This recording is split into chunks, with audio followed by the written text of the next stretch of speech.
গণিত পাঠশালায় তোমাদের সকলকে স্বাগত। আজকে সপ্তম শ্রেণী প্রশ্নবিচিত্রা 2026 পাতা 118 পর্ব 2 এ আমরা বালুরঘাট গার্লস হাই স্কুলের যে 2 এর দাগে 3 নম্বর সমস্যা দেয়া আছে তার সমাধান করছি। দেখো এখানে অঙ্কটা কি দেয়া আছে, দেয়া আছে 240 মিলিলিটার ডেটল জলে জল ও ডেটলের অনুপাত 1:3। তাহলে আমরা লিখে নেব একটু, জল ও ডেটলের অনুপাত 1:3। দেখো জলের তাহলে আনুপাতিক ভাগাহার কত হবে আগে বার করে নিতে পারি। জলের আনুপাতিক ভাগাহার ভাগ হার সমান 1/1+3 1/4। ডেটলের আনুপাতিক ভাগাহার তাহলে 3/1+3 তাহলে 3/4। তাহলে 240 মিলিলিটার জলে 240 মিলিলিটার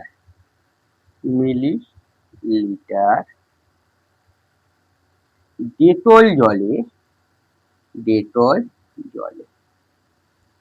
কার ভাগ ধরবো আমরা, আগে জলটা বার করে নি। ডেটল জলে জল আছে, তাহলে যে পরিমাণটা মিশ্রণ আছে তাকে তার আনুপাতিক ভাগাহার দিয়ে গুণ করে দিলেই কি আসবে, জলের পরিমাণটা চলে আসবে। জলের আনুপাতিক ভাগাহার দিয়ে গুণ করেছি, 4 দিয়ে কাটো 60 মিলিলিটার। 240 মিলিলিটার ডেটল জলে ডেটল আছে 240 গুণিত এখানে তার আনুপাতিক ভাগাহার আছে কত, 4 মিলিলিটার। 4 দিয়ে কাটো 60, 3 × 180। এবার এই ডেটল জলে দেখো কি মেশাচ্ছে, 60 মিলিলিটার জল মেশাচ্ছে। ডেটলটা একই থাকবে কিন্তু 60 মিলিলিটার কি মিশিয়েছে, জল মিশিয়েছে। তাহলে আমরা একবারে করে নিচ্ছি, অতএব 60 মিলিলিটার জল মেশানোর পর জল ইস্টু ডেটল। তাহলে জল কত আছে, আগে 60 ছিল এখন 60 ইস্টু ডেটলটা তো একই আছে, তাহলে এখানে কত হচ্ছে 120:180 সমান 3:2। জায়গা কম আছে বলে পাশে পাশে করে দিলাম, তোমরা কিন্তু নিচে নিচে করবে। তাহলে এখনো সরি 2:3 হবে, 60 দ্বারা ভাগ করো 2:3 আসছে। এভাবে আমরা অঙ্কটা সমাধান করব। 2 এর দাগের 3 এর অঙ্ক হলো, 2 এর দাগের 4 এর অঙ্ক কি আছে এখানে দেয়া আছে একটি বন্যা ত্রাণের শিবিরে 4000 জন ছিল, তার 190 দিন খাবার ছিল। 30 দিন পর 800 জন অন্যত্রে চলে গেল, যারা রয়ে গেল অবশিষ্ট খাবার তাদের কতদিন চলবে। তাহলে এখানে আমরা যদি লোক সংখ্যা ব্র্যাকেটে জন লিখি, খাবার মজুদের সময় লিখি, খাবার মজুদের সময়।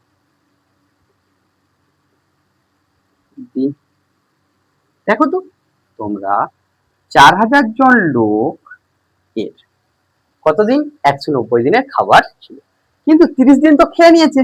এখন 4000 জনের খাবার কতদিন কতদিনের জন্য মজুদ আছে, তাহলে 190 থেকে 30 বাদ দাও 160 দিন।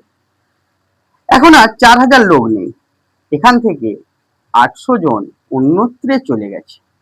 কতজন, 800 জন। তাহলে পড়ে রয়েছে কত, 300 তাদের কতদিন। লোক সংখ্যা ও খাবার মজুদের সময় কি সম্পর্কে আছে দেখো তোমরা। লোক সংখ্যা যত কমবে খাবারের মজুদের পরিমাণটা সময়টা কি হবে, বৃদ্ধি পাবে যদি একই পরিমাণ খাবার খায়। তাহলে লোক সংখ্যা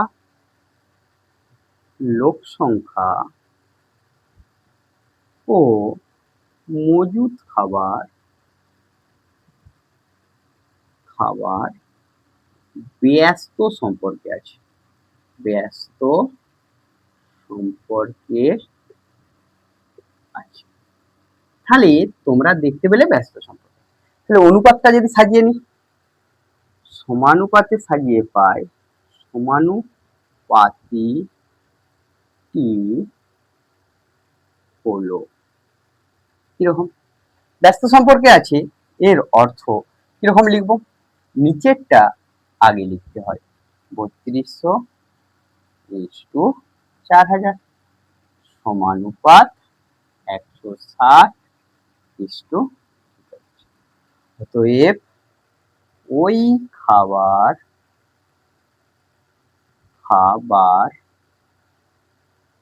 বাকিদের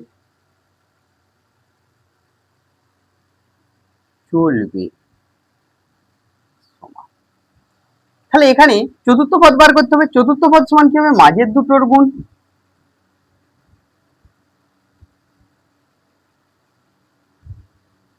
বাই প্রথম পদ। তাহলে একটা শূন্য একটা কাটলাম, 32 দিয়ে কাটো কত হবে 2, 2 দিয়ে কাটো 200, তাহলে উত্তর হয়ে যাবে কত 200। এভাবে আমরা সমাধান করে নিতে পারবো। এর পরের অঙ্কে কি দেয়া আছে তোমরা দেখো। এর পরের অঙ্কে দেয়া আছে, এখানে দেয়া আছে একটা বাঁশের 1/3 অংশ লাল রং, 1/5 অংশ সবুজ রং এবং বাকি 14 মিটার হলুদ রং করা আছে। বাঁশটি কত মিটার লম্বা ছিল, ধরিলাম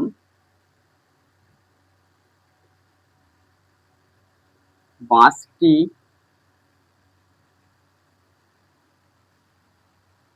লম্বা সমান 1 অংশ। তাহলে দেখো বাঁশটাতে লাল আর সবুজ মিলে মোট রং কত আছে, লাল ও সবুজ মিলে মোট রং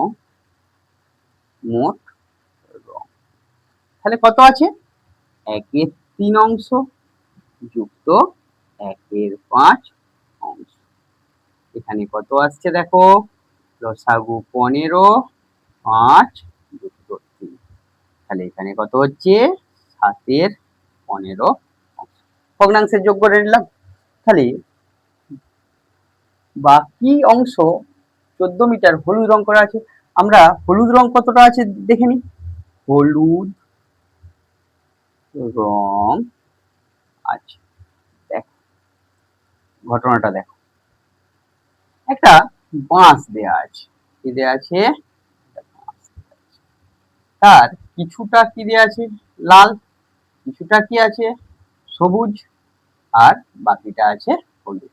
তাহলে এই দুটো যদি যোগ করে নিয়েছি, যে অংশটা সমগ্র অংশ থেকে বাদ দিয়ে দিলে কি পেয়ে যাব, হলুদ রং। তাহলে সমগ্র অংশ কত 1, সেখান থেকে 7/15 বাদ দিচ্ছি অংশ। তাহলে লসাগু করে বিয়োগ করো, 15 বিয়োগ 7 সমান 8/15 অংশ। এটা আসছে তো, সরি এখানে যোগটা দেখো 8 হতো, এটা কত হচ্ছে 8, এটা 8, এটা কত হয়ে যাবে তাহলে 7।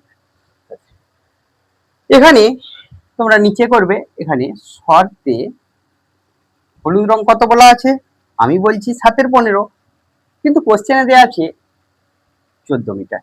তাহলে 7/15 অংশ সমান 14 মিটার। তাহলে 1 অংশ সমান কি হবে, 15টা উপরে উঠবে 7টা নিচে নামলো মিটার। 7 দিয়ে কাটো 2, 15 দিয়ে 20 মিটার। অতএব বাঁশটি লম্বা সমান 30 মিটার। আমরা বুঝতে পারলাম অঙ্কটা, এভাবে সলিউশন করব। এবার 3 এর দাগের অঙ্কগুলো আমরা করব। দেখো 3 এর দাগের অঙ্কে কি দেয়া আছে দেখো, এখানে 3 এর দাগের 1 এর অঙ্কটা কি দেয়া আছে, দুটি সংখ্যার অনুপাত 5:7 হলে সংখ্যা দুটির গসাগু 13 হলে সংখ্যা দুটি কি কি। তাহলে 1 এর দাগের সলিউশনটা করছি। অনুপাত দেওয়া আছে যখন, তাকে একটা ধ্রুবক দ্বারা বা চলরাশি দ্বারা গুণ করে আমরা ধরে নিতে পারি। ধরিলাম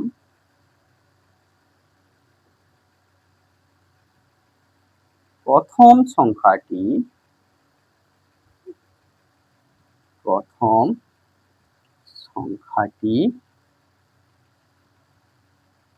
সমান 5x, দ্বিতীয় সংখ্যাটি 7x। দেখো 5 এর সাথেও x গুণ করা আছে, 7 এর সাথেও x গুণ করা আছে। তাহলে এদের গসাগু কত হবে দুটো সংখ্যার? কমন পোরশনটা মানে যেটা সাধারণ অংশ থাকে, এখানে x আছে এখানেও x আছে, তাহলে গসাগু সমান কত? x। কিন্তু শর্তে গসাগুটা কি বলে দেওয়া আছে? 13। তাহলে অতএব প্রথম সংখ্যাটি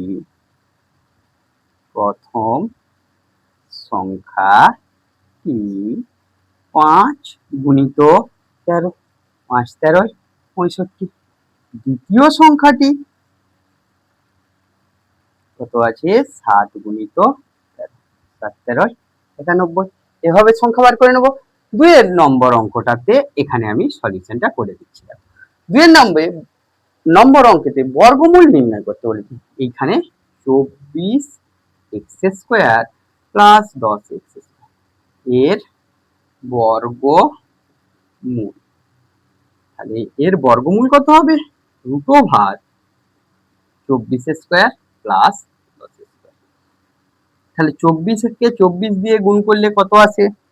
576 যুক্ত 100।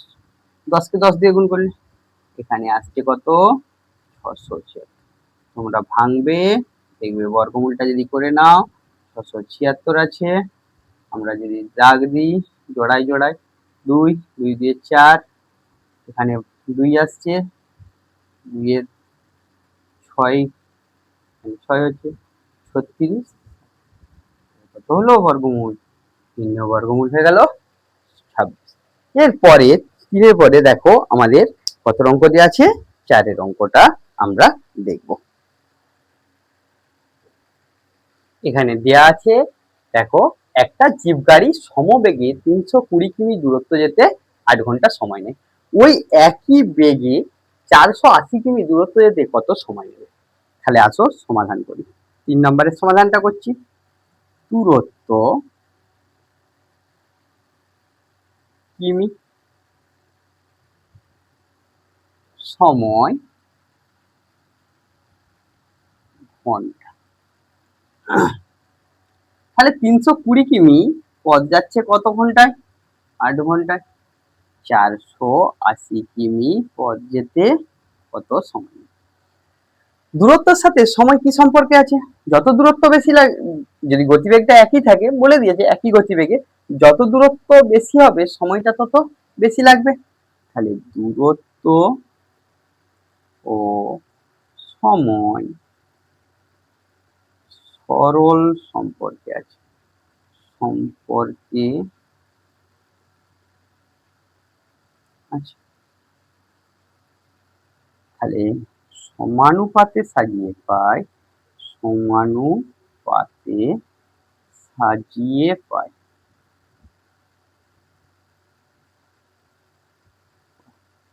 তিনশো 20:480 সমানুপাত 8:, তাহলে এখানে তোমরা কি করবে দেখো, এই জায়গাটা আসছে চতুর্থ সমানুপাত, চতুর্থ সমানুপাত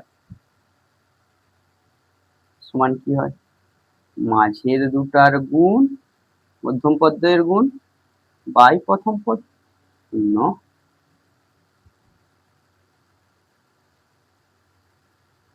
অতএব ওই পথ যেতে সময় লাগবে 12 ঘন্টা। আসলো। এরপর 4 অঙ্কটা করো। খুব সহজ 4 অঙ্কটা। দেখো আমরা এখানটায় সলিউশন করে নিচ্ছি। এখানে দেয়া আছে সুহাসবাবু মাসিক আয় 66.23% খরচ করে। মাসিক আয়ের যদি তিনি 3,250 টাকা খরচ করেন তবে তার মাসিক আয় কত? তাহলে ধরিলাম তার মাসিক আয়, ধরিলাম তাহার মাসিক আয়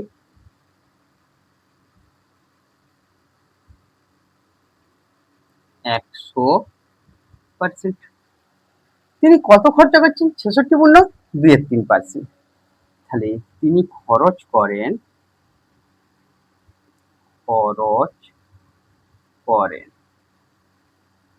কত?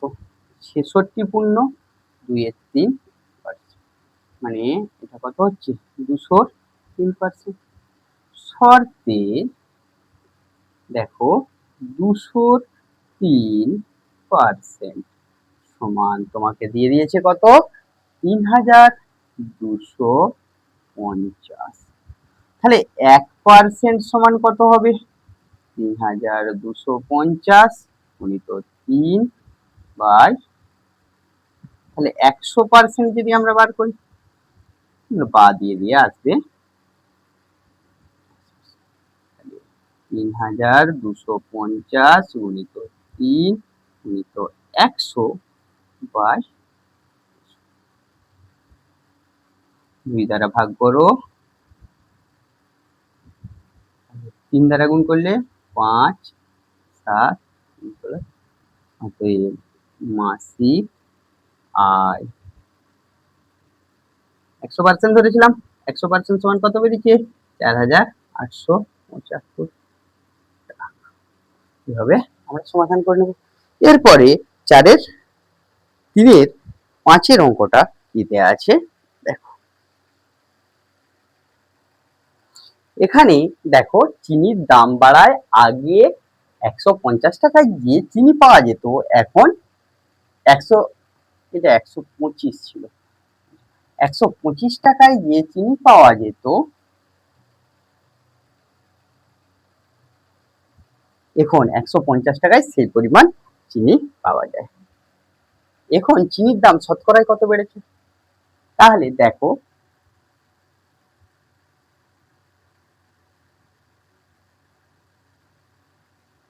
চিনির মূল্য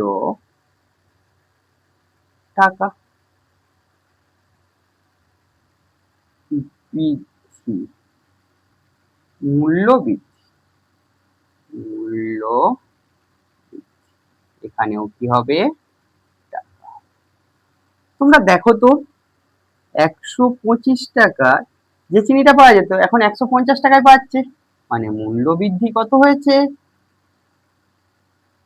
25। তাহলে শতকরায় বার করতে বলেছে মানে 100 কত বৃদ্ধি পেয়েছে এটা আমাদের বার করতে হবে। তাহলে সরল সম্পর্কে আছে, কি সম্পর্কে আছে? সরল সম্পর্কে আছে।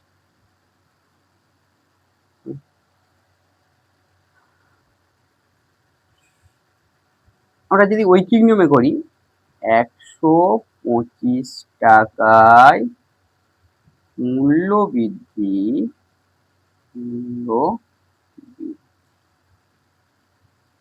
হয় 25 টাকা।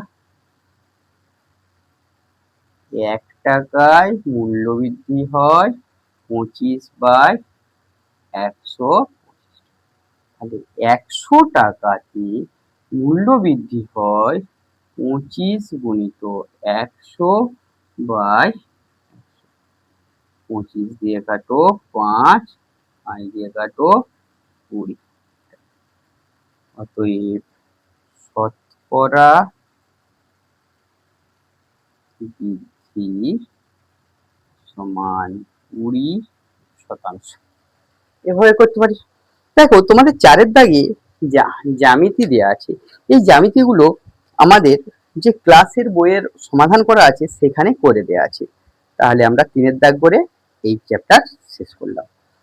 তোমাদের যদি গণিত পাঠশালার ক্লাস ভালো লেগে থাকে, গণিত পাঠশালা ইউটিউব চ্যানেলকে সাবস্ক্রাইব করো ও পাশের বেল আইকনটি প্রেস করো। গণিত পাঠশালা বাই অনুপ ফেসবুক পেজকে ফলো করো, বন্ধুদের মধ্যে শেয়ার করো, কমেন্ট করো, লাইক করো। Thank you.